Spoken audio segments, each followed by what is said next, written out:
Slam Pig.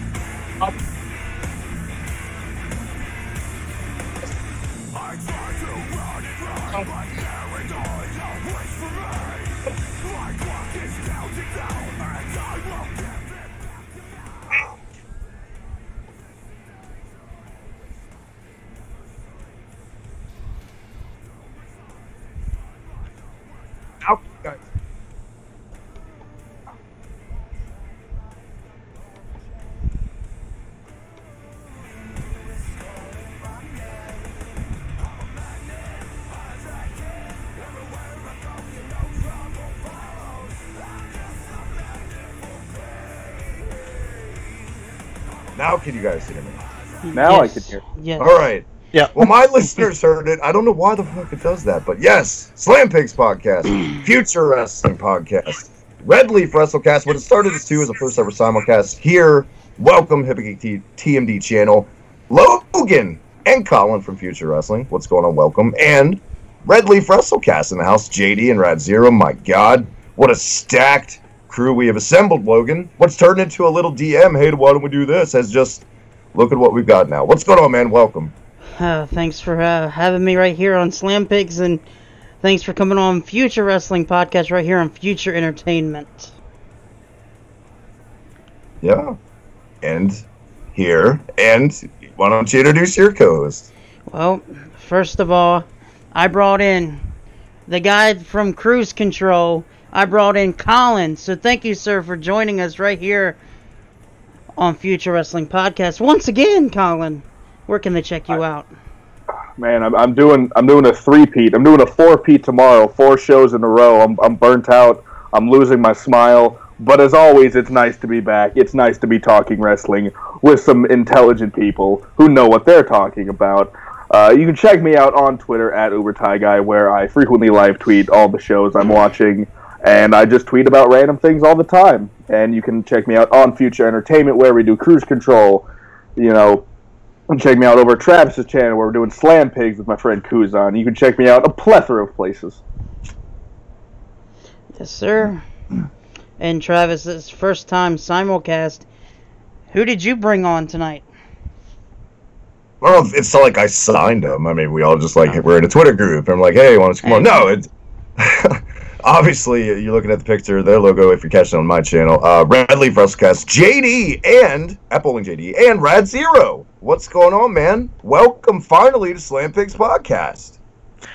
Hey, what's going on, Travis and Logan? Thank you so much for having me on both the Slam Pigs and Future Wrestling simulcast. My first time here. I know it's long overdue, Travis, so definitely stoked to be here. And this is, I guess, our first time, JD, on branching out of our debut episode just, a week or 2 ago? Damn right, you said it. First and foremost. Oh, I am so excited, Rad, that we are both here for the Hibiki TMD and the Future Wrestling Podcast. Are you kidding me? So drunk, Colin. I apologize.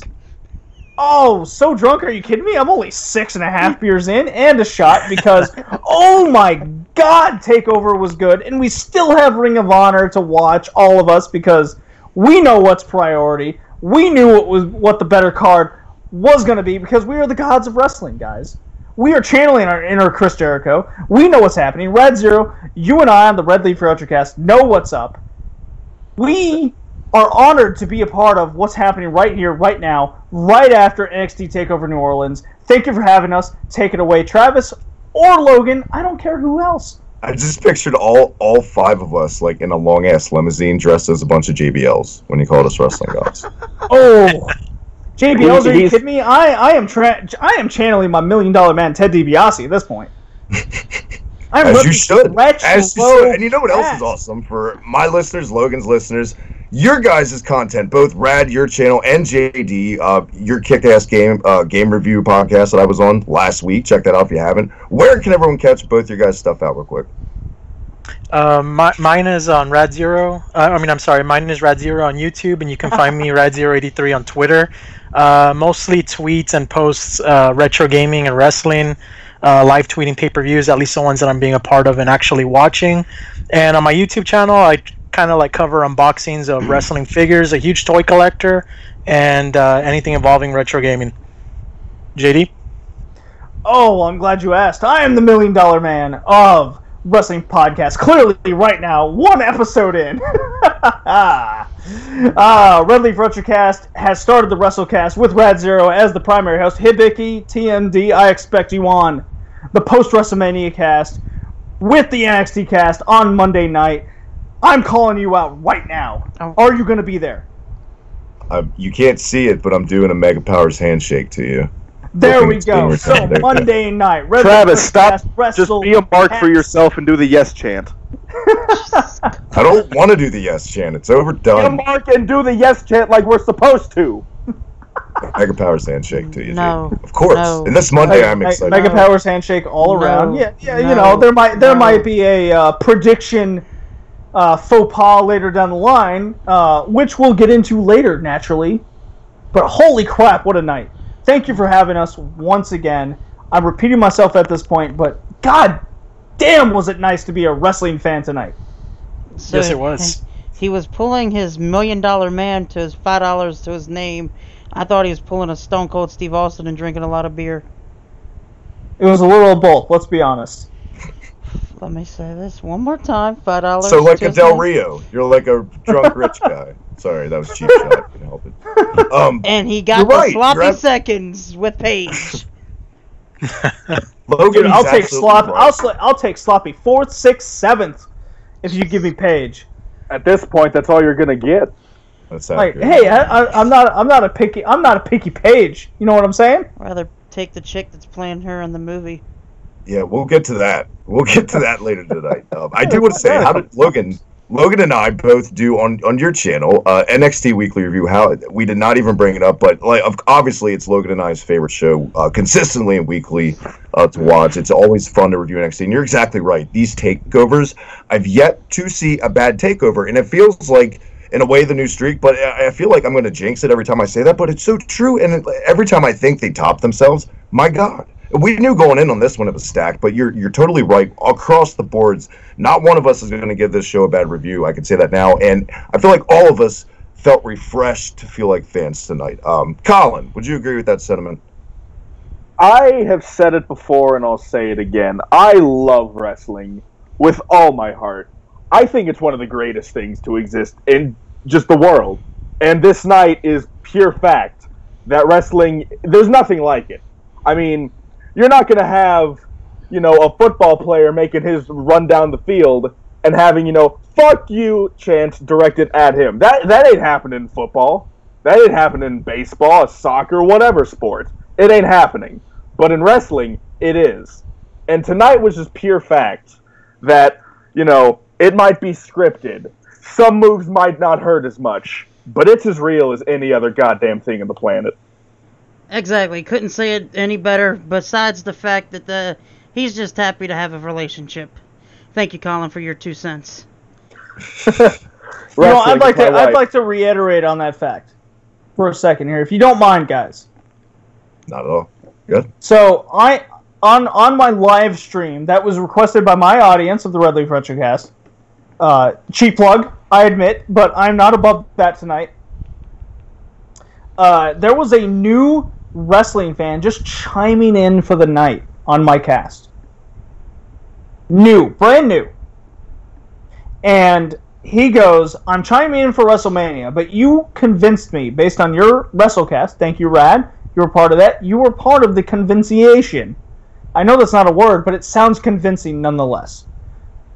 He was joining me on the cast, and he watched the ladder match first. All right, I'll watch one more. Ember Moon, MMA, convincing. The night went on, and he got more and more into it as it went on. And he goes, is WrestleMania going to be this good? And I go, look, WrestleMania's a different animal than what NXT presents to us. Yeah. First and foremost. Second most is the fact that NXT takeovers are for a more longer-term wrestling fan. And then we got into it. Then I essentially cut a promo on the live stream where it just went, look, if WWE live shows, pay-per-views, what have you, would do storylines like this on the main program, like the Attitude Era, even the mid-90s, even the early 90s, they would have their fan base to base it off of.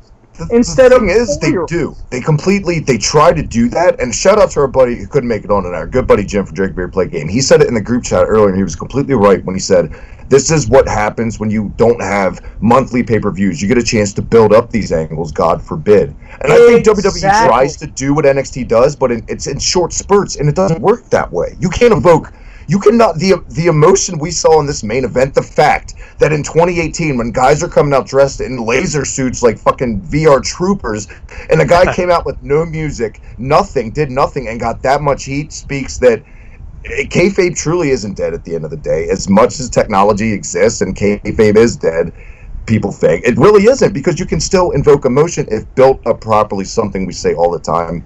And you can say NXT has an advantage because they have a leg up, because they don't have to do monthly. WWE's kind of backed themselves in the corner, guys. With the network, they have to do, every 2 weeks. Hell with monthly, right, Logan? Yes, exactly. Well, actually... here's an issue with that. They haven't totally backed themselves into the corner, because all it takes is building up a storyline at a time, because we see this with New Japan as a great example. They have 1-2 storylines at a time, and then they build upon the lower card, making the storyline later. They never, more times than not, they never live up to the payoff, is what's the most important.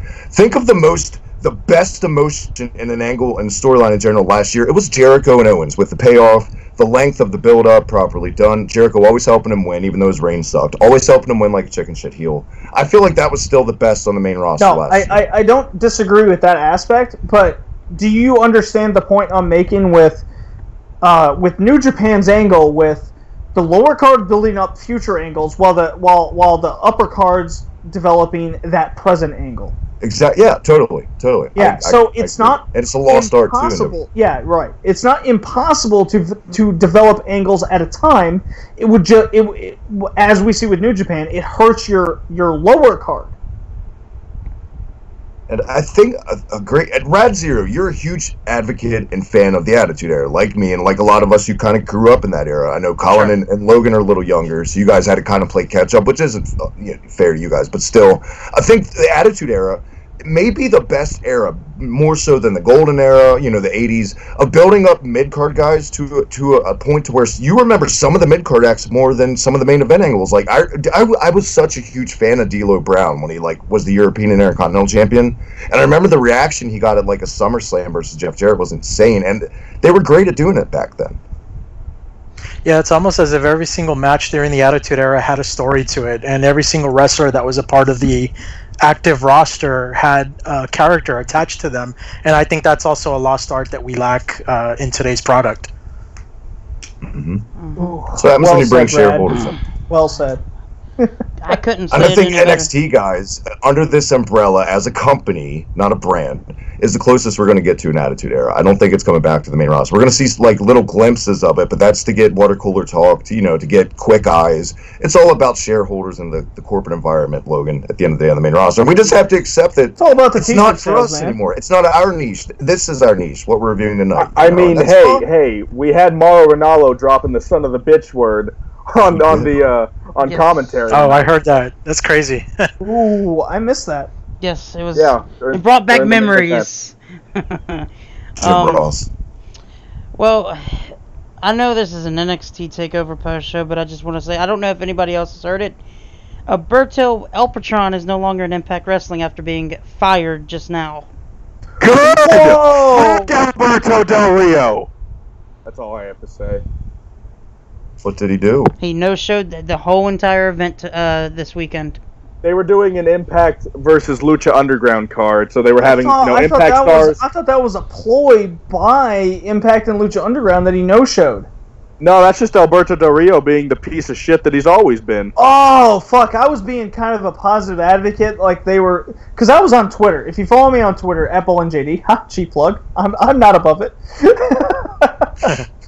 No, I was watching the live Twitch stream, Impact versus Lucha Underground, and I thought, as a positive wrestling fan that I am, that Alberto El Patron with the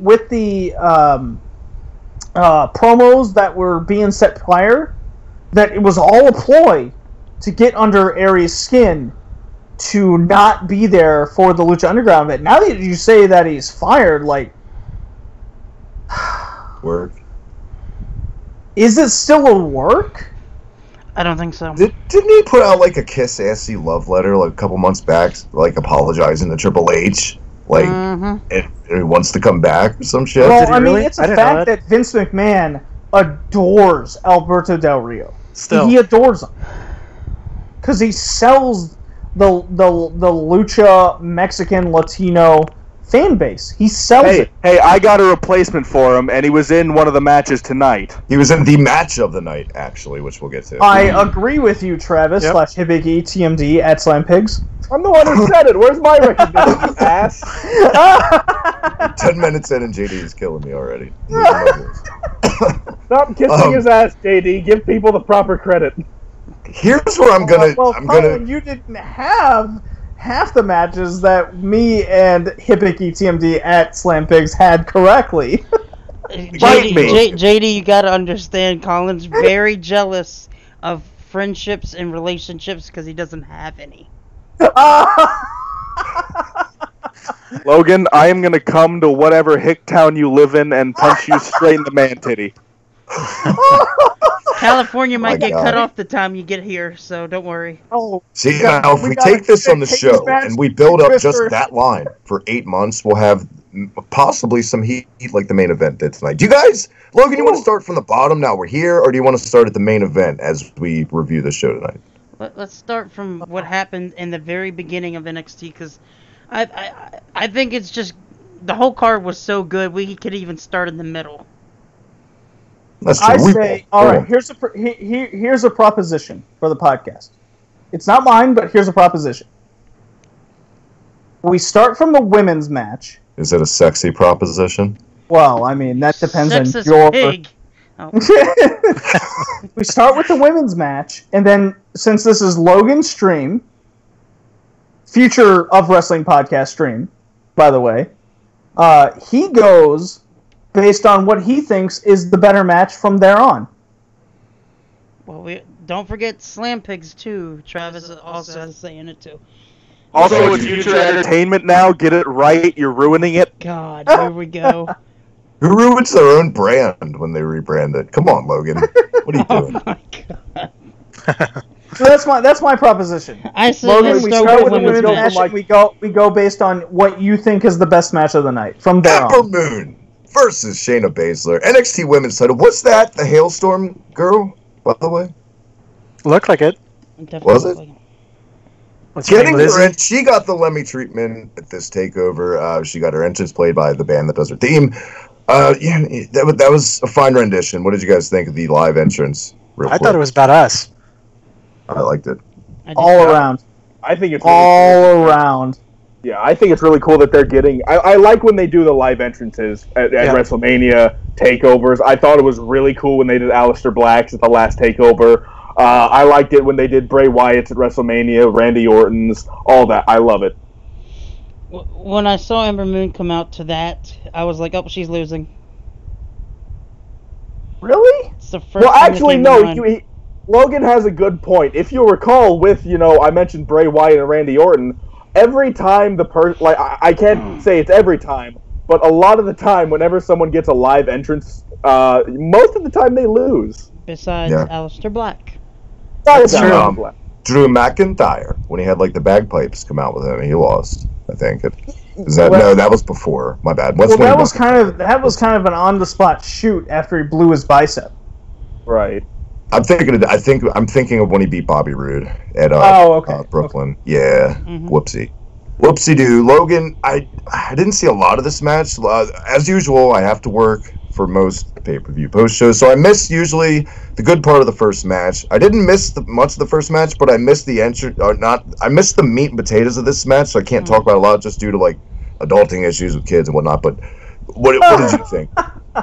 Well, for the Ember Moon versus Shayna Baszler, I will have to say my expectations were coming into this like, we've seen it before. I don't think they're going to top what they've done in the past, because there's really not much you can top in the past either. And they did. Unfortunately, they actually did. And I like the fact that they made Baszler so strong into this match. And when she won the title, for me, coming out of this, I was just like, she's going to hold that title until somebody can stop her. And she's going to be the next Asuka with a reign. Oh, I can't truly disagree with that statement. Rad and I are very much advocates of women's wrestling. I will gladly go above and beyond that statement. Rad, what did you think of this match? I'll let you say your opinion first. Yeah, cool. I thought it was a good match all around. My pick was Baszler, not because actually I'm a fan of Ember Moon, but I just had a feeling that they were going to give it to her, because I have a strong feeling that they're setting Ember Moon up for, her main roster debut. Regardless, every babyface in wrestling needs a villain, in this case a villainess, and who better than Shayna Baszler. Tell me one thing, though. Is Kairi Sane still part of NXT, or is she already on the main roster, considering that she's going to be in that Women's Battle Royal? She is absolutely still part of NXT at this point upon recording. Yes. There you have it. Yep, she's gonna be in a one-on-one match on the next the next NXT show coming up. Right, yeah. Yeah, I don't see her being called up for a while. Yeah. Exactly. So I think it would be great to see her in a program against Baszler, maybe a championship match at the next pay-per-view. Oh, well, it's an easy match, considering Kairi Sane beat Shayna Baszler in the Mae Young Finals, and now that Shayna Baszler has the championship, it's a ready-made feud for Kairi Sane to walk in and be like, "Hey, beat you once, I'm gonna do it again." Well, that's exactly the point to why Kairi Sane faced off against what's her face on NXT on Wednesday at the Go Home show. It's a quick win for Baszler too, in like her first takeover defense, because she's already beaten her before. I mean, it's a quick storyline for her first opponent. The question is, what do you do with her after? But does she go through Kairi? You could put the belt on Kairi a month later, I guess. 2 months later. But it does make it believable for a rivalry to continue from there, because Kairi's beaten her once, Baszler's beaten her once, they've had a no DQ. Whatever the next event happens, it makes it believable. So to have Baszler as, I think we can all agree that Baszler isn't at Ember Moon's level in ring skill or even promo wise right now. I don't think she's supposed to be. I think when we bring, and I give her a lot of shit. God forbid. But I think in a way they're purposely exploiting her weaknesses to get her more heel heat, and they do that a lot with guys, and a lot of people don't pick up on that. Absolutely. And I think, and I agree with continuing that feud as a built-in storyline. And while you do that, you can cultivate and bring up some of the other talent at the same time, like a Dakota Kai, like some of the great women you have down there.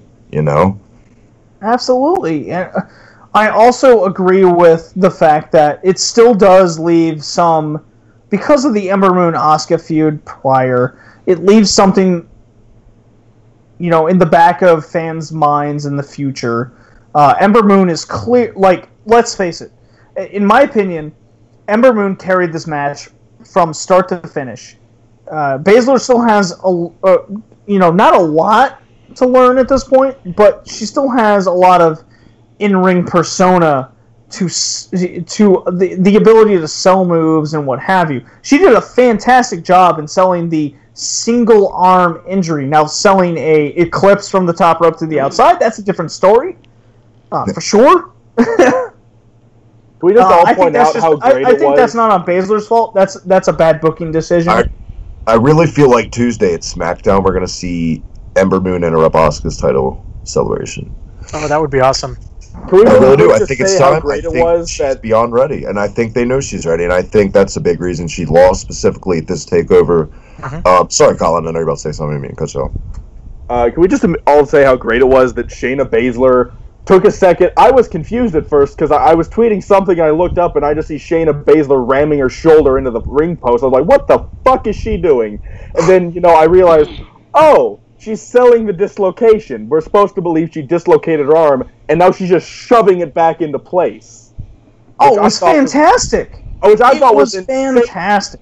I also loved later in the match when she was doing the chokehold. Her other arm is injured, so she's using the other arm to apply the pressure, but she's grabbing onto her own hair to keep the leverage instead of having to use her injured arm.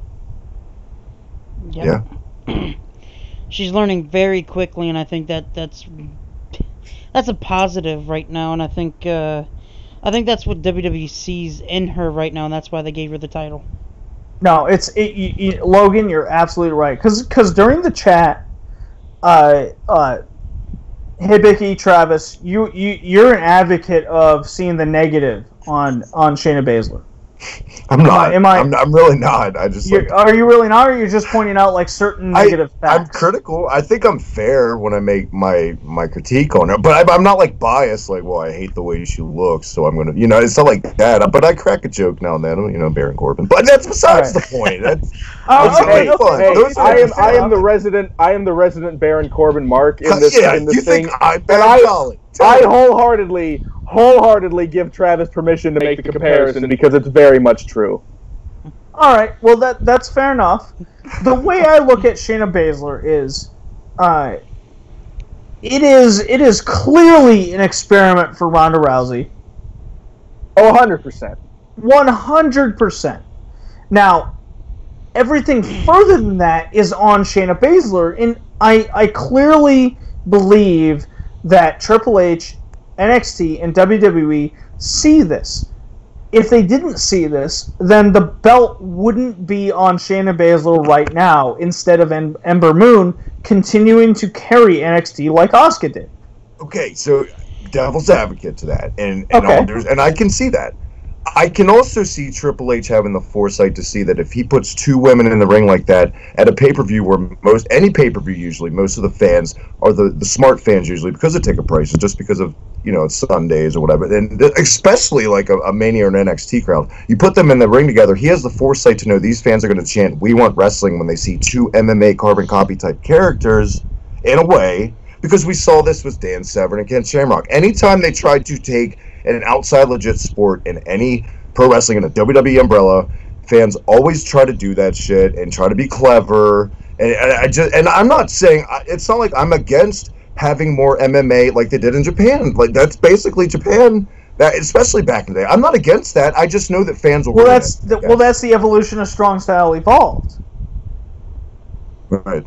Right. Yeah. But tell the drunk guy in a fucking Young Bucks shirt at a WWE pay-per-view who has to go into business for himself and be an ass and try to ruin shit like that sometimes. That's what it is. And I think Triple H knows fans would do that.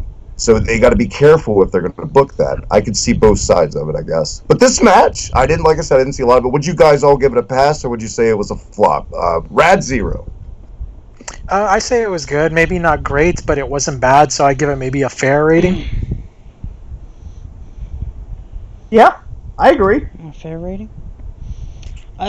For me, this match, it wasn't spectacular. We've seen better women's matches on NXT Takeovers, and for sure, yeah, definitely for sure. But for me, from the past matches that they've been involved in, I would have to give this one a B compared to the other ones being a C or below. Well, the fact that all of us had Baszler winning and we're still giving it a good rating must be a good sign. It's a good sign for me personally because Baszler, I have not been a fan since the beginning, and the reason why is because I just couldn't see the interesting part about her. So when she started selling tonight, and that she sold better than most professionals that's been doing this for 20 years. I'll be honest with you, I've seen that. Even at independent shows that I've been to, I've seen better out of Baszler than them. So when I saw that tonight, I was like, man, I'm starting to become a fan, and that's what's giving me that I take it you've seen a Matt Riddle match. I literally came in at like I came in at like the end of this match, and like I agree with that. Like this is the best I've seen her, like just selling wise and like that. I got to give it that. So I did catch the closing, the ending, the submission, but from that, I just based on that tidbit, I give it a pass. It's worth just the drama that came with it, and just whatever. And I won't mention names.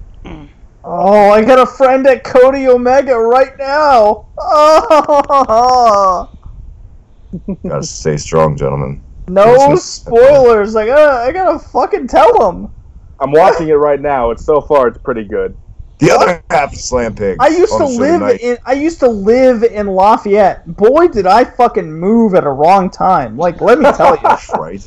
Hey, what's another good reason to live life gets in the way. I've been deported out of a country in between WrestleManias. Hey, if it makes you feel any better, I was born in New Orleans, and now I'm, in the middle of Shit Creek, California. So, I mean... Well, you should move out of California. That's a terrible place to be. I'm still waiting for them to get deported, so... Why are you at Shit Creek without a paddle? The other half of Slam Pigs, Colin, what'd you think of this match? I thought it was great. I thought it was the best match that Shayna Baszler and Ember Moon had. I thought it was better than their last one. I knew at the last TakeOver match when they had Ember retain the way she did, I knew she was going to win at the next time they had a title match. And, all of us had Shayna Baszler winning, and so I thought the match was good. It showed that Shayna Baszler is improving. She's not, on the level of a Charlotte or an Asuka, but she's definitely far above, some of the other women who have stepped foot in WWE and, accomplished more. Colin. Oh my God, It's funny you mentioned that because Access has been going on.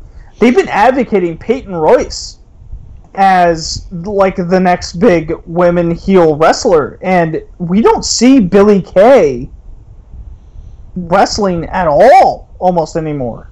I love the iconic duo with a flaming passion. Is she still hurt, or is it an advocation? I think it's because I don't know if it's confirmed, but there was a rumor that both of them went away for just a bit because they both there we are. I'm back. Can we just stop stuttering and cut out the elephant in the room that Billie Kay is the Marty Jannetty? Would Rad Zero agree with that? Might be, unfortunately. What I was going to say before I had a stroke was they both went away to have breast enlarging surgery. I'm forgetting the actual word for it. But so Billie Kay might be still recovering from that, while Peyton recovered quicker. So that could be the reason why, we see more of Peyton. What a weird but not surprising thing. Colin, have you survived yet? Have you healed yet? I'm back from the stroke. I made a full recovery. We're good. No, I was talking about your breast implants. Oh, fuck, you got me. At least I can still see my toes, asshole. Oh, I can. Oof. And they're bigger than your penis. There we go, Joey Ryan. Fuck, you got me. So it's you know what? As you guys talk, I'm gonna look up the Access latest results here. Okay. What do you think, Travis? What does still kick off with those? Probably the most hyped match, Logan. My match of the night, the North American Championship on the line, above the ring, in a ladder match. That is your match of the night? Yes. Ooh. Dig in, Myers. Why? Tell us. And who was your prediction again? Because I can't remember. I said EC3. Oh, I got those up, right? I got those up, bro. North American ladder match for the Are you kidding me? I got Colin, Future Wrestling Podcast with Dream. Logan's got EC3. Travis got Cole. Jay from Smack It Down got Cole, and I myself, Red Leaf Retrocast, got Cole. I fucking hate how accurate EC3. Travis was with his prediction on this and the tag team title match, which we'll get to. I hate it. Absolutely. Why do you hate it? Because you should be happy. It's our show representing hard, man. What are you doing? I'm on both shows, so I can be mad for this one and happy for you. It's fine. I'm the Corey Graves of this bitch. Conflict of interest. I expect you to dye your hair by tomorrow and see pictures on Twitter. I wouldn't go there. Shut up, Byron! No, I'm definitely not Byron. You know what? Let's before we get to the ladder match, real quick, because the commentary is all over the place. For the most part, let's just mini review the commentary. I thought for overall, Percy Watson gets better and better every time I hear him. I know people give him shit, but maybe I'm hearing different. He's totally a guy they should have up there besides a Otunga or a Byron. He's getting there. And Morrow, my God, did Morrow take 8 Adderalls before the show? Because he never calmed down. The second this fucking show opened, he was on full, as he should be. I feel like sometimes, though, it was noticeably too hyped, maybe. JD, would you agree with that? No, I mean, oh my God, Mauro Ranallo, like, I reiterate, I was watching it as a new listener, and they go, has the commentary been this good since JR? I go, no, it's clearly Mauro Ranallo from the get-go. He is hopped up on coke or some shit, or that's just how he operates 100%, because I got a fucking podcast to go over. I got this one. I got the next one tomorrow night. I got my own. I got Hibiki TMD. Like, oh my God, if I was Mauro Ranallo, I would have lost my voice 4 times over. He is insane. And yes, Percy Watson has improved immensely over the last month to 3 months through. No, to be honest with you, if you're going to talk losing your voices, that's the commentators for tomorrow. Did you guys hear what Corey Graves said at the Hall of Fame red carpet? He straight up said he stops drinking soda, water, every liquid 48 hours before WrestleMania. Yeah, because they don't just get a so he can lose his voice. Break. Yes. No. Wait, what? Yeah. You can lose your voice if you have too much liquids, and then yeah. Oh, I thought they were doing it because the show is 9 hours long and they don't get a bathroom break. Well, that too. But yeah, supposedly he wants to keep his voice dry, so he's not having to clear it every 5 seconds. And they also use cough drops to keep their voice going. Fuck. Back to Mauro Ranallo, I love how he is always, like, if you follow him on Twitter, he is retweeting during the show. He will literally be talking to you on your computer screen and retweeting what you just said. It's amazing. No, Mauro Ranallo is a gift to wrestling fans. He is the workhorse of commentary. Well, part of the reason why he left, SmackDown Live's commentary and all that is because of the, personal issues that he goes through every single day. Right. So, what are you talking about? It's not because JBL is a total not that. No, asshole. I'm not talking about that. I know that was definitely sarcasm, but I'm not.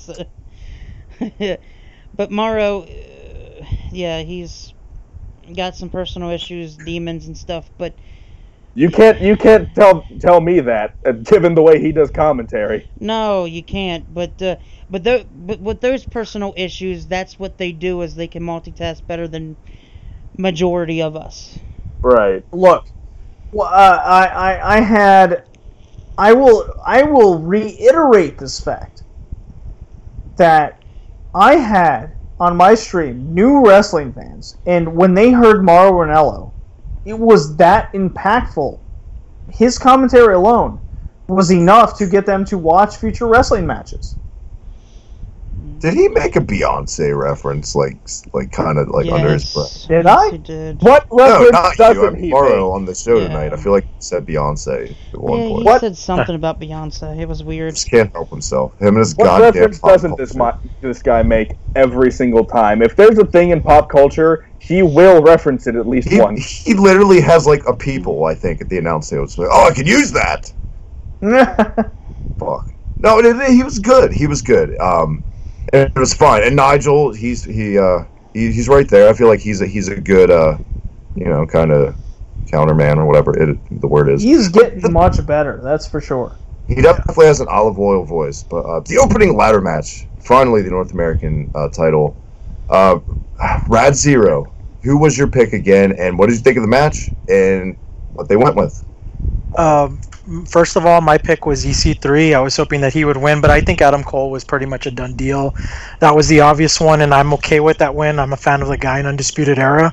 The match itself was phenomenal, man. It was just spot after spot and the right way. It was perfectly executed. A lot of great moves, and we really saw a lot of things from Ricochet and Velveteen Dream, so this was definitely their chance to shine, and I'm definitely excited to see where this championship title, goes. I want to see what matches it'll bring us. Before we continue, I do have one question for everybody while we're giving our opinions. Is who was the guy that was the most over in your opinion in this match after the match? Ricochet. Damn right. Thank Can you. I say all of them? He was on fire. Oh yeah, I would agree with Colin on That's that. good. Yeah, that's a good answer. I mean, Colin. none of them looked bad at all. All of them got a chance to shine. None of them looked weak in defeat. I mean, granted, in a ladder match, it's hard to, you don't get pinned, so you don't look that bad. But I mean, all of them had a chance to, get their moves in, get their holy shit moments in. Yeah. All of them looked fantastic. Everyone got a spot, and Travis, I think you could agree with me. That is the best thing about a ladder match is you do not want to overshadow the next guy in that match, right? It's ladder matches done right elevate everyone involved. Yes. We saw that tonight. Yes, and I think my spot of the night was the elbow off. I know that's a little simple and generic and all that because we've seen it before, but Velveteen Dream I just love that elbow off the top ladder. My spot was when the ladder just said, I quit, and it crumbled when Ricochet jumped onto it like Spider-Man, and Lars Sullivan, I don't know if you caught it, he hit his head like flush on another ladder, and it looked bad. I don't know if he's like... Well, he was bleeding from the ear pretty badly. Yeah, and I think he got hit a couple times when ladders just fell randomly. Well, did you see that this was almost the official transition between what type of ladder they use? Because WWE has used the flush aluminum type ladders for a long time. This seemed to be with how they spray painted the ladders with the red paint, and where they would break. This was the official match that they took precedent over a wrestler's safety and transitioning into the specific wooden ladder. Yeah, because they've come a hell of a long way in their sturdiness from like the literal fireman's ladders they would use at like Edge and Christian matches. That you know what I mean? Those huge ones Jeff Hardy would jump off of. Definitely, I agree. Yeah, this one seemed like it was made of. I don't know. It just. But that spot was cool. Obviously, the biggest spot, and I think we all knew going in, as soon as Ricochet stepped foot on television, he was going to get casual's eyes, because for anyone that's never seen his moves, they'll blow you away. He's incredible. But that moonsault from the ladder from the middle of the ring to the outside was Jesus Christ. It wasn't a moonsault. It was a shooting star press Immediately upon the match. Like, it was great. I love how like innovative they make Ricochet, because you think, oh, he's just gonna go crash and burn. No, he looks behind him, he's like, oh, I can turn this into something great. Backflip, boom, done. Yep. And yes, thank you for correcting me on that, by the way. Yeah. No, the way they've painted Ricochet isn't this Will Ospreay death-defying character. It's this, I can do the same moves, but I'm not stupid. Mm-hmm. It's this, we saw it with EC3's character throughout the match. Like, good God, he took a beating through this thing. From point A to point B, he took every ladder shot imaginable. Yep. Say what you want, and we'll get to the tag title match later. I'm excited to have Rad on. What can I say? It's a long time coming. Don't mean to keep cheap plugging Rad. Absolutely. Adam Cole won again. Didn't have to do much. He did more here than later, but man, talk about the guy with the lucky break tonight. Really, at the end of the day, I mean, is it me? I thought like he was he didn't have to do a lot, obviously later, but here it's like he took some nasty bumps and he was in there, but not as much of a focal point. I knew he would win in the chicken shit heel kind of way, just like kind of sneak in, hit that move, and then just climb up. Travis. You act like you're the only one that predicted this bullshit. Come on. I feel like I'm Classy Freddy Blassie and you're the Grand Wizard. And we're like these mastermind. We both had the same mind where this would be a career-defining night for Adam Cole, where he would just pull out a win out of nowhere, just all the time. Just whatever the means. He's overdue, too. The match to elevate Black at the last TakeOver, I felt like. And definitely that little tester and the Rumble appearance for Cole. I know the prediction show last week, I felt like he was overdue, and that was the case. And the highlights, like I said, because I came in late, I've seen basically the highlights, can't overall match, but I'm going to go back definitely as soon as I can and watch the entire thing. But guys, what did you think? Colin, the ladder match. I thought it was insane. It was a great. If you've never watched wrestling and you want to start, this is the match to show someone. This, especially if you want to show them like the NXT brand. This was a great way to, and even in NXT, this was a great way to establish 6 people who are going to carry the brand for a while. I mean, Killian Dane is probably going to be on his way up sometime soon with Sanity. They've kind of done all they can. But, I mean, and you have feuds ready to go after this. They had the Lars Sullivan-Killian Dane match on NXT last week. They continued the thing here. And for the record, I just want how impressive Lars Sullivan was in this match. When Killian Dane was running at him to do that, that crossbody, and Lars just caught him out of midair, that was incredible. Yeah. And, catching Ricochet and holding on, and I mean the ladder shattered, but it was fine. I thought it was great. Outstanding. Yeah, for me, Lars Sullivan was, one of the guys that was underrated maybe in this match going into it. But he came out. Colorado Avalanche made the playoffs. They beat the St. Louis Blues. They're in the NHL hockey playoffs. Go on, Logan. I'm sorry. Golden Knights. Pittsburgh Penguins suck our dicks. Sorry, go. Good God, am I the only one? Is it me and just Rad talk about wrestling? We're just gonna randomly. I didn't bring up hockey. It's truly a big deal. Is it not a big deal? Yeah, it kind of is. No. Back to NXT. Yes. Yeah. Logan, you can do it. I believe in you. You got this. I definitely got this. For me, going forward though, I want to see Velveteen Dream, win a championship. I think it's bound to happen. I think this is the perfect opportunity if you have Almas going up to the main roster, which I think could be the possibility. I could see Velveteen Dream in the NXT Championship picture going into the future. What do you guys think? No, it's really a North American title. It's just the persona. I don't think he has the total package of in-ring skill that, say, an Adam Cole has. You shut your whore mouth right this second. Dude, I am fine with mid-carders maintaining the mid-card. It's just the difference between... Mouth right now. The Velveteen Dream is going to be WWE champion one day. WWE's not there. Who am I to say what happens 10 years from now? But 5 years from now, not a chance. Brad, what do you think? Velveteen Dream. I think he's fantastic. I do believe he still needs a long way before we describe him to be future WWE champion. But other than that, he has it. He's very charismatic. Definitely has the character. Going back to that I think that's something that lacks in today's product. He definitely is it. Brad, I agree with you, but you can't forget how long it took Bret Hart and Shawn Michaels to get to the main card. And a key word Rad said too was character. Look at Jake Roberts, Roddy Piper. Piper held the IC belt, but he beat the Mountie. Come on, I don't count it. I mean, he had the great match with Bret, but he didn't need that belt. It didn't elevate his career at the end of the day. It was just like, he had a match with Bret that was really good. But Velveteen Dream doesn't need any belt. He's so over without it. Why put the extra? I mean, maybe for credibility for a little bit, but ever as a world guy, I don't know. He'll just that's not how WWE operates these days, though. They stopped caring about characters on the main roster. They stopped caring about merchandise. They can market the hell out of the Dream with their. I know they can. They can. We can take all those Enzo wigs now that are going to be useless and just spray paint them black. Actually, apparently the charges were dropped, so Enzo's on his way back. Mark my words. Oh, God, that would be disgusting. He's already hated the locker room. Spray paint him yellow again, Logan. We had to change him back. I didn't even know that. Breaking news. Look at that. You can tell I was working all day. Fuck. I quit. Tag team title match.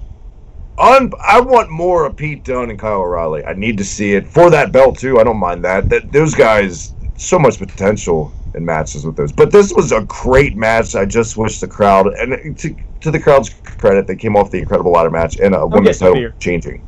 Just gonna get a beer. But I love the tag title match. Maybe my second favorite match of the night, honestly. Maybe right there with Ciampa and Gargano. I really liked it. I liked the way it was hard hitting. It was just really good. It just lacked that atmosphere we talk about all the time. Logan, what did you think of the tag team Dusty Rhodes finals match? God damn. Oh God, here we go. Colin's gonna complain and bitch about something, but first, I will say, this triple threat tag team match for the Dusty Rhodes Tag Team Classic Trophy and the NXT Tag Team Championships was, I think it was smart what they did with Adam Cole, because he was just in a vicious, dangerous match. And, you know, you don't want to overdo it with him because, you know, he is the future of NXT right now. So I think that was the smartest thing that they could do booking-wise.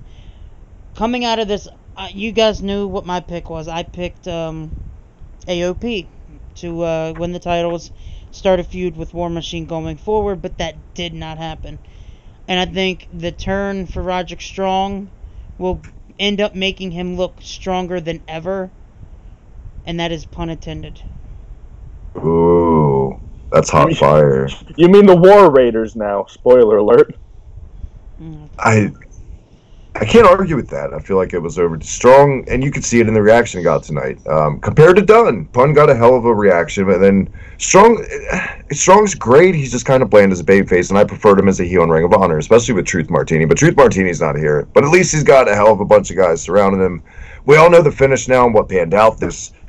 I mean, for the most part, it got everybody. No, and when it stopped him at first, it didn't register. I was like, wait a minute, what? And then it was like, oh shit. Kind of like the live crowd did too. Maybe it's because we just saw them have a match on NXT, but at first, when he stopped Pete Dunne to get him off the cover, didn't hit me at first. I was like, oh my gosh. And then full circle, he put the goddamn Undisputed Era armband on, the crowd went ape shit, and we have a fourth member.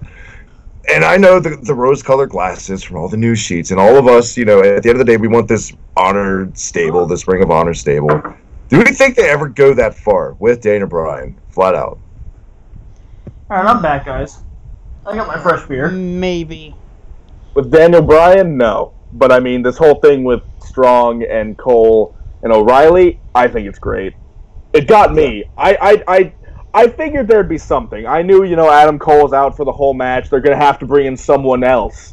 And, you know, they got me. I mean, in the back of my mind, I was thinking Roderick Strong was probably going to, you know, join forces at some point. But I didn't think it was going to be here. I thought it was going to be someone new. Someone, you know, we haven't seen debut before, or someone we have, but he hasn't been doing anything. But I'm really excited for the future as far as what this goes. I have to assume, because Cole won the North American Championship, at the next, you know, NXT tapings, they'll come out and say, you know, I don't need 2 belts. Here you go, Roddy. And Roddy will be recognized as NXT champion with Kyle O'Reilly while Bobby Fish is out recovering with his injury. And then you go Cole and Black. Boom. For the title. To get that, and the DX would do that. They would remember, or Shawn laid down for Triple H for the European belt. But yeah, we would see really, you know, heel stables in the back in the day do the handoffs like that, and it would count, or like Freebirds type rules like we saw in this. But right. JD, we're just going over just the turn of Roderick Strong and how I thought this match was really good. It was up there with Almas and Black almost, just except for the crowd held it back. But I thought it was a really good match. Oh, it was a great match. Cole took a table shot through the beginning, and he just laid down the whole time. He didn't even have to be in it to make his mark. Definitely the Strong heel turn was the turning point in the match. It was you know, we got dishonored, guys. We got dishonored. Yeah. You realize what that means? I think Roderick Strong's been in the stable since what, the decade in Ring of Honor? With Jimmy Jacobs and what's his face? The guy that's been there forever too. Like, this leads to more than one thing, and WWE is known for trying to bury stables. Will they try to bury a stable that they kind of conceived on their own? I don't know about Dishonored. That's what I'm calling this Undisputed Era stable, is I'm calling it Dishonored. Well, unfortunately, there is a rumor going around that I've just got done reading that you could see Undisputed Era doing double duty on NXT and the main roster. I'd be fine with that. You get like a Kevin Owens, Sami Zayn with an Adam Cole, and then you have Adam Cole with the rest of them on NXT. Great. That is good TV. That is what would get you, me, Rad, everybody on TV. Not this formulaic nonsense that they're putting on. That's what makes us watch TV week in and week out. If that happened, God forbid we take the Nexus angle and actually make it work. And I think they can make it like that, like what the Nexus angle should have been. Because we've seen Kevin Owens at Takeover shows in the Undisputed Era t-shirt, right? Could totally do that, like a quote invasion type thing, and they flip-flop back. Well, you know, the report was saying that Adam Cole will be the main focus going to the main roster. Hell yeah, good for him. And it would be to SmackDown Live, to help SmackDown Live out a little bit. Can I say this about Adam Cole? My son, who's 8 years old, who's only seen like 2 Adam Cole matches, already does the Adam Cole Bebe. It's going to appeal. He's definitely the guy they should go with, I feel I like. love the half-assed EC3 Bebe thing they did. Oh, it was so good. I love that EC3 is like, nah, move aside. EC3! And like got no reaction. And then Adam Cole is just like, Adam Cole! And then the whole audience loses their shit like they always do. Oh, it was so good. Like, he not only like didn't get anything, he got boos. Adam Cole made the fucking face that he does. Like, what the fuck are you doing? Adam Cole, baby. The kayfabe along that move alone is enough to get him over. Like, EC3 has his character. Adam Cole has his character. That's how you book it. That is good booking. That is what the main roster should do. Why is this so goddamn hard for the main roster to do? Why? Why, guys? Calm down, DDP, with your positive yoga shit. Rad, it's not a bad thing. It's a good thing. We didn't ask Rad yet. Hold on, we gotta ask Rad, Logan. Sorry. What about the match? What was your question, Travis? No, what did you think of the tag team title match? It was good. I didn't think it was my favorite on the card or anything like that, but I definitely was down with that finish. Seeing Roderick Strong join Undisputed Era at the end, I thought that was an awesome finish, and I totally did mark out just a little bit, but it was great, and definitely looking forward to where this is going to take us. Definitely. Like, I was with a new wrestling fan. He's like, oh my god, the good guy turned? Holy shit, this is like an anime. This is like a TV. This is like Walking Dead up in here. I'm up for the next one. I was like, don't get your hope up. He's going to the main roster. Like, yeah, he's going to have to wait a couple of months. Moment. Like, yeah, that was good. Don't worry, they'll fuck it up. So basically. Like, oh my god. Like, that's the only negative I can take out of this. Is I go, let me put this in WWE perspective. We got it now. How can we fuck this up now on the main roster? Got it. Oh, they always do. They always do. I think they definitely messed up with the whole club storyline. You know, AJ Styles. Messed up. They didn't even try. I mean, it had so much potential. They maybe booked it for the first couple of matches and just disappeared. That's true. They're just like, here they are. See them? Do you see them? They're standing beside him. That's good enough for you, isn't it? Well, all right. Well, looking at these reports and all that, and seeing that they're planning on the Undisputed Era, you know, going to SmackDown and raiding that a little bit and staying on NXT and all that, I could see Luke Gallows and Carl Anderson and Finn Balor going to SmackDown, getting with AJ Styles, and then feuding with the Undisputed Era. Finn Balor and AJ Styles need to stay separated and almost create their own stables. Because they were two different Bullet Clubs. And WWE's going to try to do what they're doing with Omega and Rhodes right now. They're watching it. They got guys in WWE corporate right now watching that pay-per-view. By the way, the match ended was great. They're going to copy it. Watch. Cody and Kenny was great. Just letting you know. Right. They're going to try and copy it with zero build. But let's try to hope they're learning their lessons, if anything. I don't want to be complete sour Sally's about it. Yeah, I don't want anybody becoming James or anything and quitting. I'm just disappointed we haven't seen the rise of Mike Kanellis yet. Yes! More Mike! God. All we need. Save me, Lord. They formed a Best theme Mike song Kanellis in alliance. Live on. Really quick, I just want to point out that Trent Seven and Tyler Bate are both people who are, I believe, signed to NXT. Like, they're on the roster pages now. You know, Roderick Strong just turned on Pete Dunne. I hear Pete Dunne has a couple of friends that he might be able to bring along to fight Roderick Strong in the Undisputed Era. No, it's all I'm saying. No. It is no. If you listen to Chris Jericho's podcast, it is no coincidence that the UK title was a thing as soon as Progress and ICW became a thing. It is no coincidence.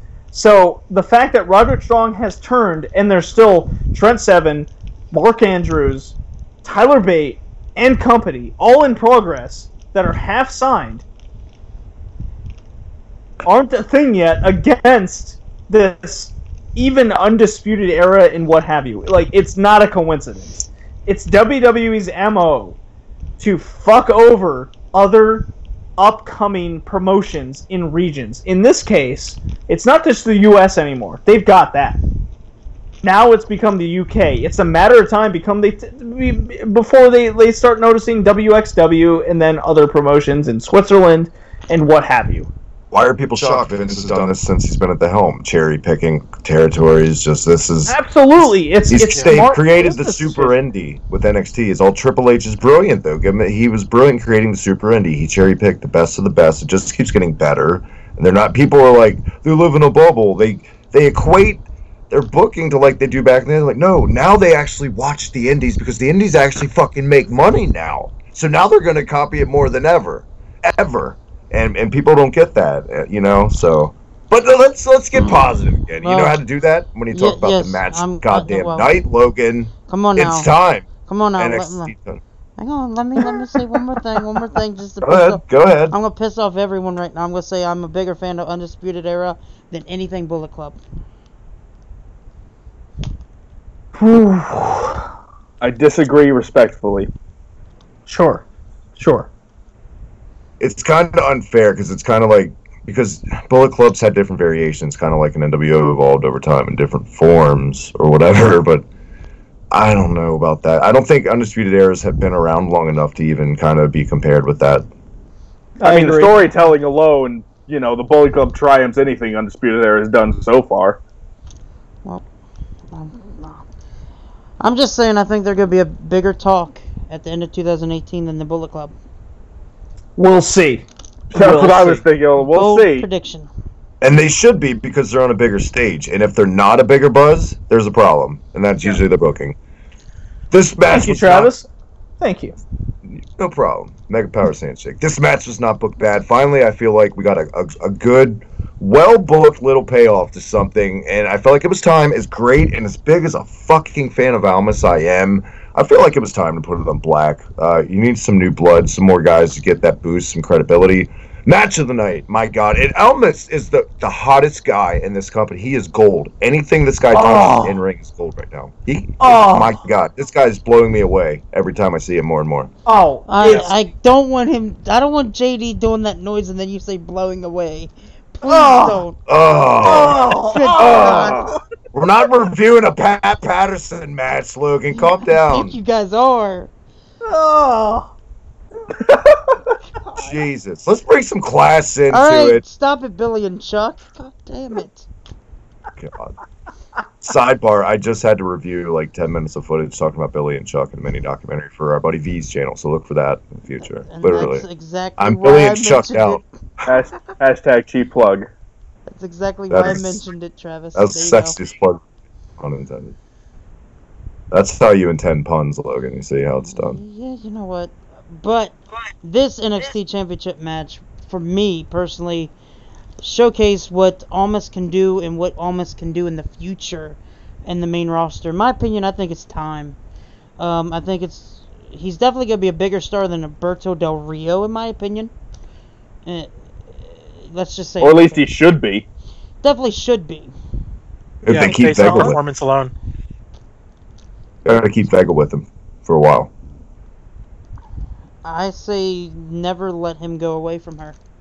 Don't do what you did with Ricardo Rodriguez, basically. Don't strip 50%, if not more, of the goddamn gimmick. What an enhancement Ricardo Rodriguez really was. Say what you want about Del Rio. It added a lot. Even though he didn't do a lot, really, but it added so when you took that away, especially put him with Rob Van Dam, which made as much sense as fucking Colin buying shirts that are worth the money he's paying for them, I guess. I don't know. My Jinder Mahal shirt's the best goddamn thing anyone's ever seen in this business. Unless it has an elephant on it, I guess. Fight me. I don't know who's a better heel right now. I've never wanted to get an animal tattooed on my arm just to send a picture to somebody every day than an elephant. Until you told me. I quit. I'm done. I'm getting so you're getting a tramp stamp of an elephant that has Colin's name in the middle? God damn. Ugh. Now who's being dumb? I'll take it to a guy. No one else on this show has any idea what the fuck we're talking about. Exactly. It's great. I was going to bring it to you there, Toots. You're a huge Almas fan, Colin. You have been for you. But even when he was doing the Lazy Party Boy gimmick, I remember doing shows with you back then. We were like, man, but he's still really good, and they're just kind of missing the boat. He's untapped, you know. Like, I've enjoyed Almas since he came. He had the suspenders, he had the bowling hat. It was a bad time. You know, it was like bowling hat, whatever it was called. Los Yeah, something like that. But, he had real go-away heat with the people. No one wanted to see this guy. And, they paired him off with Zelina Vega. He lost all the bullshit. And now he's one of the biggest stars in NXT. Yeah. And it's insane the reaction he gets. And, I always love, during the entrances, he brings out the mask. He has a La Sombra thing going on for a little bit. I love that. WWE's always kind of had, and I agree. WWE's always kind of had rotten luck since Mysterio's kind of stepped back at finding their next top Latin star. I mean, the original Sin Cara was a complete bust, so they had the scraps of Hunico under a mask. Del Rio at first had a lot of goddamn potential, was going well, and just... But I feel like Almas is that guy. Finally, since a Guerrero or Rey Mysterio, a big Latin star, because there's that demographic, that Latin market, they really want to tap into it. And that's the guy. It's so good. You're right. That's the guy. Oh my god. I gotta jump in here now. You're triggering I have me. to. You're triggering me. I have to. Logan, I have to. God. It's like having an Almas has been... Sombra has been amazing to me since day one. Even... I am with Colin. Even with the Party Boy gimmick, it's like, oh, where are they going with this? Oh my god, they can't just be burying him. No way. He's too good. He's had matches with Tommy Gunn and Shinsuke and AJ Styles in the past. Like, it's happened. Tommy Gunn, the guy from Rocky V? I was going to say, that's not what he was called. Did he have AIDS? Oh, shit. Fuck. Guys, I'm fucking almost 7 beers in here. Alcohol is bad, okay? Okay, so just like his original name, you should Tommy end your drinking for the night. I've drank almost a 2-liter Mountain Dew tonight. I'm pretty jacked. Like, I had a cup of Mountain Dew, so that works. Like with the Vega additive to this Almas gimmick, it has put him over the edge. Not from just this mid-card persona. Now he's main event level. He's proved that with the Gargano match, 5 stars. First WWE 5-star match in, since 2012? Yeah, it was the first 5-star since CM Punk versus John Cena at Money in the Bank. And now you can argue that this is the first 4.5-star match since even then. 1-on-1. Like, almost. These, by the way, for the listeners, these are Meltzer stars, not like official. This is one man's opinion. I don't think Cena and Punk is 5 stars. It's 4, if anything. To be fair, it's like anybody can do moves. A story is just as part as the wrestling match as the moves are. The atmosphere. I am a full affirmative of that. That's why you could argue that the last match of the night was could be in the ballpark of a conversation. You know who got over in that match the most? Chicago. Just the setting made that match amazing, and it was really good. It was probably Cena and Punk's best match they ever had in ring too. It was Cena. I remember taking a knee to the face, but I don't know. Gargano and Almas all day. all day. When I watched those two at the last takeover, I saw, and this is marky to say, but I'm not ashamed, come at me, glimpses of Brett and Sean, glimpses of guys that had this beautiful chemistry that's just, Jesus Christ, they don't stop, they keep going, and we definitely saw that type, but it in a completely different way in this match. Rad with Aleister Black. Another great match. This is definitely a 4-star match, if I was maybe 4.5. This is totally. Just, but the blend of their different styles showed off and done well, I feel like, at the end of the day in this match. Yeah, I totally agree. See that, Logan? It's like cut a promo.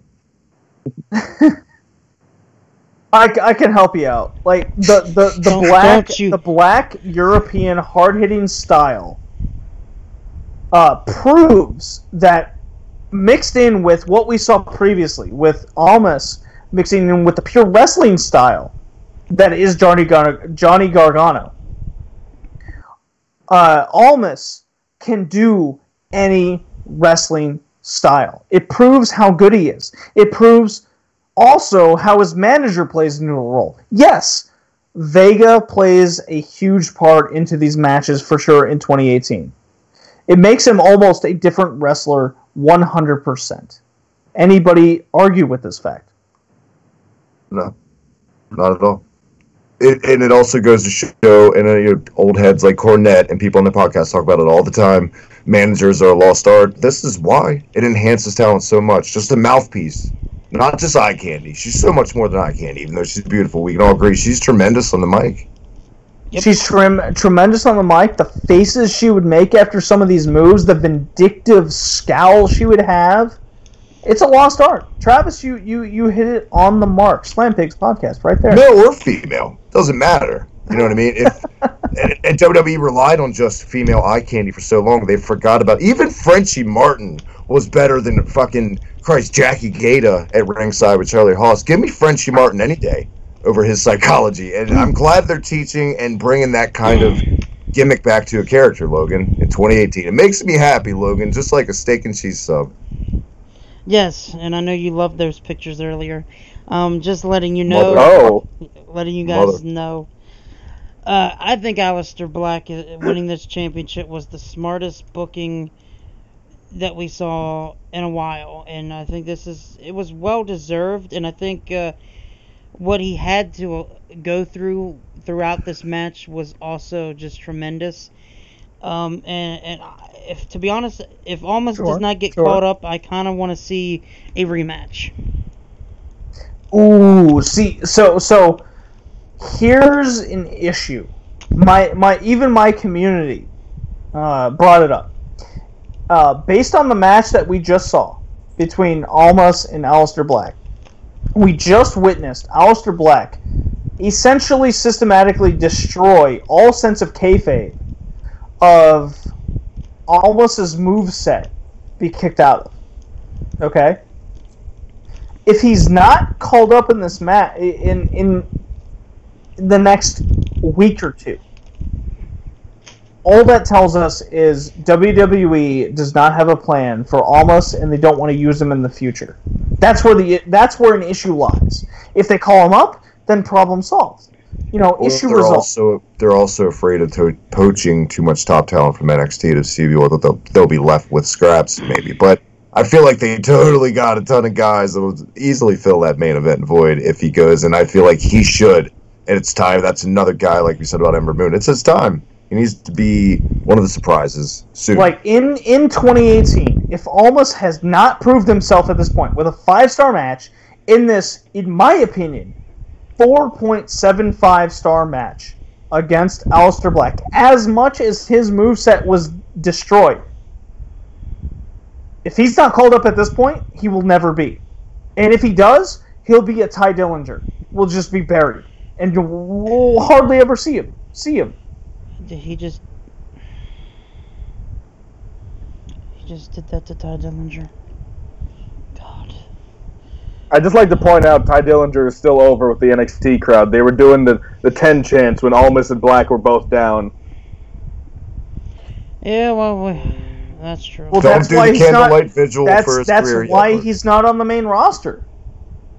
He's on the main roster, but he's not chanting because Vince hates the 10 count. Period.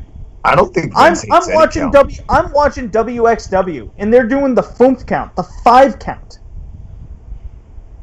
and it's over as fuck. I don't think at this point Vince hates any crowd chant that gets over like 10. Oh, come on. I just feel like he's been injured. No, he definitely he hasn't been injured though. He's good. He doesn't get injured. He doesn't like the 10 count. You know, and it's the same thing with your chant thing. That's why he told Greg Hamilton to stop pausing, because he would always go, you know, this thing's set for one fall, but now he doesn't do that anymore. He just keeps talking because he doesn't like that. BS. We heard it tonight multiple times, the one fall thing. So Wrong. Mike Rome still kind of talked. He might have hesitated just a little, but he still talked over it. Mm-hmm. I don't see why it's such a big deal on that kind of stuff, though. Yeah, I don't either, but dumb. Vince McMahon is insane, and Vince McMahon does what Vince McMahon wants. It's a nuance, pal. No, that's exactly right. He doesn't like the 10 count. Toronto ruined it for him. I was there firsthand at that takeover where it was 10 count all night. Kevin Owens did even at the house show. Kevin Owens did the 10-10-10 chant, like to mock the Toronto crowd, just to get more heat. Like that's what wrestlers should be doing. Vince hates the 10 count. He hates Becky Lynch's accent. That's why we haven't seen Becky Lynch in a title picture since she won the SmackDown inaugural title. Like, it just goes on and on. It is nothing new with this guy. Maybe I just want to hold on to hope that Vince still has somewhat of fucking common sense and can see how over it is. And I am in denial. Hey, he will if Rusev wins tomorrow. He has some decency left if Rusev wins. That's all I'm saying. I have Randy Orton winning based on the fact that it's WrestleMania and Vince hates life. About this news that came out this week, guys, about Rusev, and this was like leverage because he asked out of his contract. See that? Yes, sir. Did he really? I didn't know that. He requested his release because of the fact that he did not like how he was being treated, especially being over so much with the crowd. I think Aiden English is the one who's more worried about Rusev, because if Rusev gets released, Aiden English is once again stuck doing nothing. Dude, there's a promo going months back where Rusev threw a tantrum. He took an iPad from the announcer's table and he yells at the crowd, "I'm the TV champion," and the crowd goes insane. Mm-hmm. Like, this is a guy who's over with the crowd as much. If you haven't listened to Chris Jericho's podcast, I highly implore anybody to listen to his podcast, because they get the inside treatment and they throw a little perspective on the matter. Fuck that, listen to ours. Well, ours as well. You know, listen to ours, then Future go Wrestling, Future Wrestling, Slam Pigs, and Red Leaf Retrocast, obviously. But if you want some inside moments, like Chris Jericho throws it out there that goes, "Hey, you're not putting this guy Rusev over. What the fuck are you doing in the wrestling industry?" I feel like on that end, Vince is completely still petty, because that goes back to him holding a grudge for him and Lana coming out like 2 or 3 years ago, breaking kayfabe and say they got engaged. I think Vince is that petty, and that's why he just hasn't pushed him. He's like, well, "I'll show you." Absolutely, that's part of the reason. That's what Chris Jericho's calling him out on. Yeah. And I didn't even know that. I was just assuming, like, fuck. And I could totally see reasons for that. And I could totally see the Becky Lynch thing, because, quite frankly, as good as she is in ring, I have a problem with her accent. Just less is more with her on the mic, I feel like. Sometimes they let her talk a little too much. I don't give a shit what their accent is like. If they can cut a good promo, make me convinced of the match before, I don't care what they sound like. It could be Shinsuke Nakamura going... It could be Shinsuke Nakamura going simply knee to face, as WWE has been forcing them on, as bullshit as it is. As long as they sell it correctly, it can work. Anything can work. We've seen it done before. I've seen it in Germany. I've seen it in Europe. I've seen it in Japan. Why can't it work at the biggest stage of it all? Baffles me. So speaking of selling it correctly, is it just me or Colin when Black sold that ring post knee spot on the apron, he looked dead when he sold. He literally looked like a corpse for a second. It was great. He looked ready to just be like, I'm good. You take your title and just have fun. I'm done. I was gonna say earlier, so Travis, you're trying to tell me when Rusev and Lana came out about their engagement that Vince McMahon was singing Steven Richards' song I'll show you. You'll see. I'll show you. You'll see. Whatever it was. Yeah. Wow. I haven't thought about that theme in Jesus. You're welcome. Thanks, Logan. Reminded me of terrible wrestling themes. You're welcome. God, that was awful. Well, how creative. I'll show you. You'll see. Anyway, what threw me off track was not Stevie Richards. Jesus. Dropping all the references here tonight. By the way, I think my favorite part of this match was when Aleister Black won and he had the title. I have never seen that man smile before, and then he looked like it was like his inner child coming out, like not the Aleister Black character, but the real person he is on the inside. He's like, holy shit, I just did this thing. Like, it was so cool to see him. You know, I don't know if it's supposed to be part of the character. Absolutely. But it was so cool to see him as a human being. He was like, oh shit, I know I'm supposed to be this like dark satanical kind of character, but I just fucking won the NXT title. Colin, here's the elephant in the room on that. Fuck you, Travis. Is that, I'll go across the board, is that good to see him? Should it have stayed like a dark title win? Because when I was watching, I was like, I don't know. Maybe they're making him a little too real. Because I want that dark character. Maybe I'm marky for it, but I feel like he nails it pretty well when done right. And maybe I think it was the perfect kind. I think it was like the perfect amount of just sort of like breaking the fourth wall. Because I mean, he had the match with Velveteen Dream, you know, and when he won, he, you know, stayed in character, he said his name, it was fine, and all that. At this point, you know, they're wrestlers at the end of the day. And no matter what character they have, you know, they still like, you know, the championship belts. They might not need them, but they still, you know, they're wrestling. And in kayfabe, that's what you go after, are the wrestling belts. Titles, straps, whatever Vince McMahon approves of. So I liked it. I thought it was fun to see him, you know, crack a bit of a smile, like, oh, hey, I just did this really cool thing. And I feel like the fans weren't like, boo, you're acting real. No, the fans cheered him and he got a good reaction to it. Exactly. It was a good reaction to Aleister Black. I thought it was appropriate for the character that they were trying to portray. Even in the match, like, even a dark, brooding character, like, good for Aleister. Like, I've seen kayfabe characters in Germany, when they win the title, they go out of their way to break character and just talk to the audience. Just be like, I've worked 10 years for this. Aleister Black, Tommy End, holy shit, has he worked for this? Yeah, definitely. Was this the right call? It was like me passing my engineering exam. Like, oh, I passed?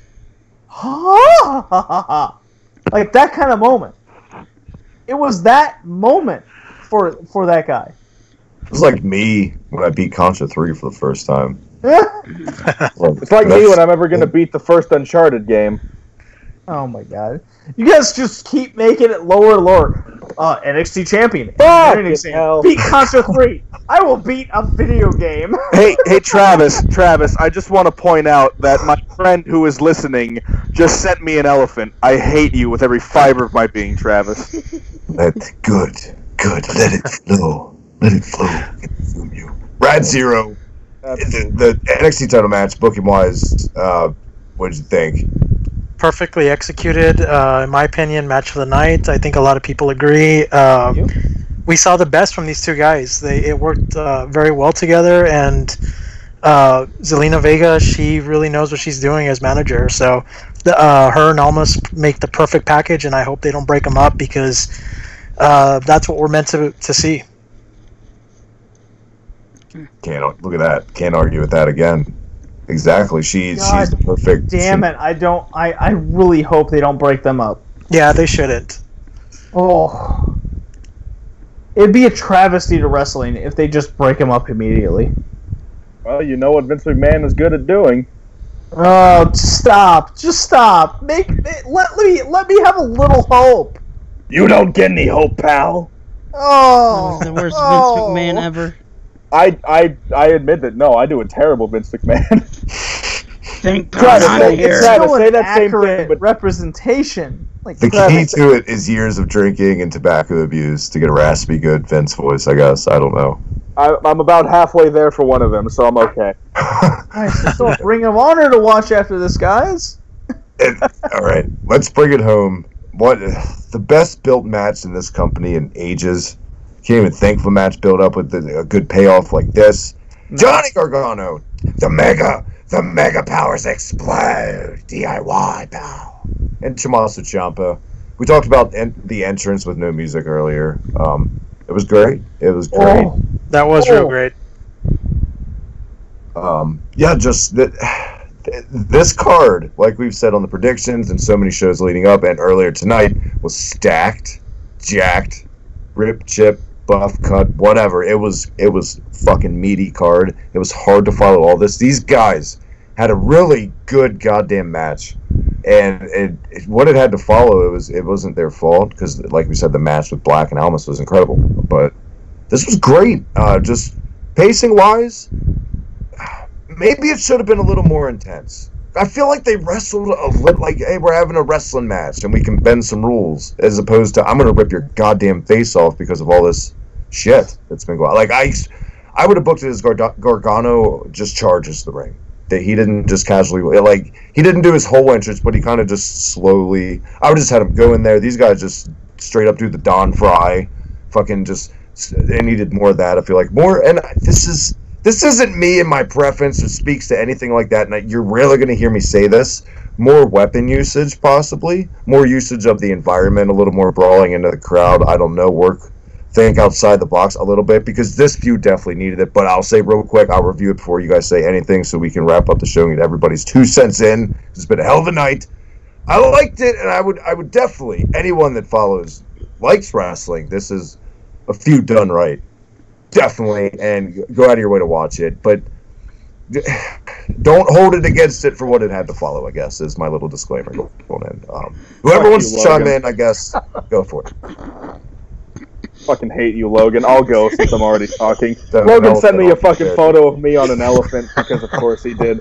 I hate everything in my life. Anyways, I thought, first of all, I love that this was the main event. I thought this was going to be second down. I assumed they were going to go with the title match first, but I like how they were like, the story triumphs championships, which I feel like is a big part of this storyline. Because this storyline, well, I did advocate at last Takeover to have Gargano, or have Ciampa help Gargano win so Ciampa could take the title away. I'm glad they didn't do that. This feud does not need a title, and it never did in the first place, and that's what I liked about it.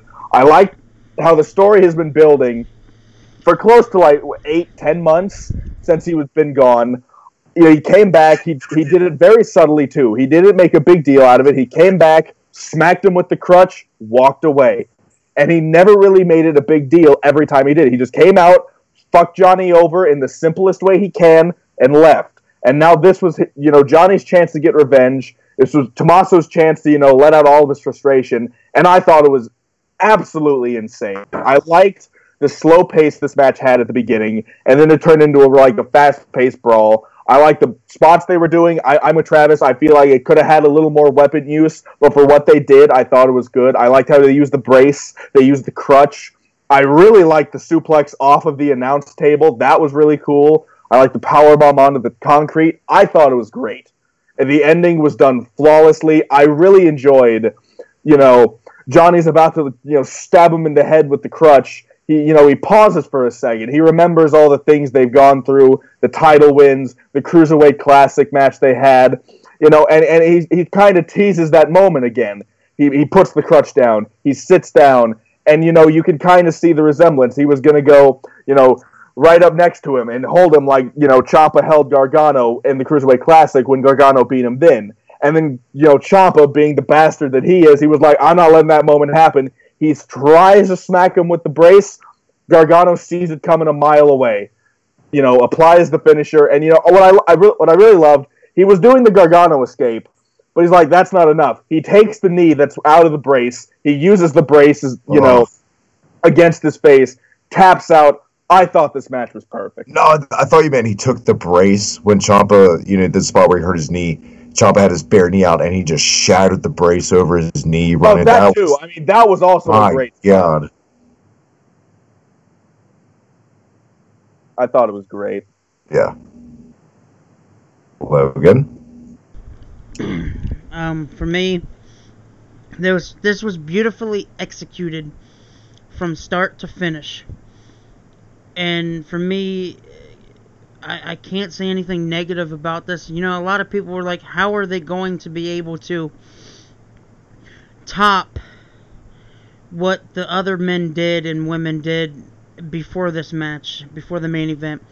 And they didn't need to really top what we saw before, because they just completely just blew our minds with what this match needed to be, and they gave us what it needed to be, and that's all that we can ask for. I feel like the ending was booked perfectly. That silhouette of like DIY, one last little sit together or whatever. Exactly. JD? Look, man, I mentioned this early in the podcast. Like, holy shit. This is what the main card should try to do. It's not hard. Even with a dude who's been injured, it doesn't take much to get them over. Period. I thought beginning of the night that this would be, forgive me, of course, I'm 6 beers in. I thought this would be middle of the card and it would build the other matches up. Okay, fine. Main event. So have you. It did not disappoint regardless. It had everything you wanted in a well-built storyline. WWE wrestling and indie wrestling in itself is built on not just moves, but storylines as well. Johnny Gargano overcoming a villain is very wrestling. Even him failing a couple times prior is very wrestling. Full circle in the story here. It came full circle in the end. Like, even if he would have lost tonight, it still would have made sense. That's what wrestling is.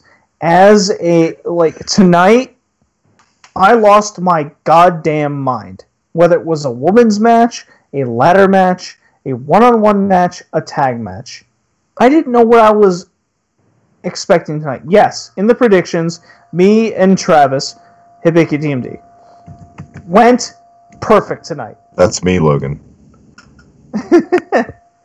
We both went perfect tonight.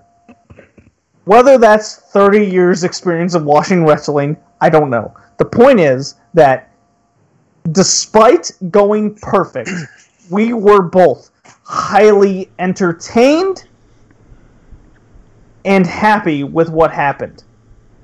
That has to amount for something. So, I am calling out, as I did on other podcasts that I've hosted on and my own, WWE WrestleMania weekend, New Orleans, which I have myself participated in the past, and it was very disappointing. To call my bluff, do you put the belt on Shinsuke Nakamura, the first ever Japanese wrestler to hold a major title in World Wrestling Entertainment? World Wrestling Federation, have you? Do you have the balls to do that? Do you create some sort of continuity with Asuka having some sort of meaning behind her streak? Do you do this? Do ya, pal? I am calling you out. Do you have Snapping it, to pal? a goddamn Slim Jim tonight on World Wrestling Podcast, Future Wrestling, what have you, Slam Pigs, everything. Do you have the balls to do what I'm calling you out on? Do you have it? Guts, Nickelodeon, I don't give a shit what audience you're going for. Surprise me. Make me feel what I felt tonight at NXT Takeover New Orleans at WrestleMania 34. That's what I'm saying tonight. Thank you. Well put. Can you guys hear me real quick? Yes. Yeah. All right, cool. Well put. They definitely have set the bar high with this, as they always do with takeovers.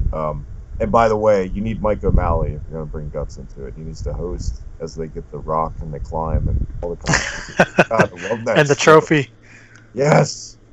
The crypto rock? What the hell was it called? I forgot. It was glow in the dark. That's all I remember. What did you think of Gargano Ciampa Rad Zero? Oh, I loved it. As I mentioned in the chat earlier, I think this was storytelling at its finest. It's something that we haven't seen in a long time, and the build-up was definitely there. It's been a long build-up thus far, and I feel no matter who won, this was the climax, and having the face win this match definitely puts it close to it.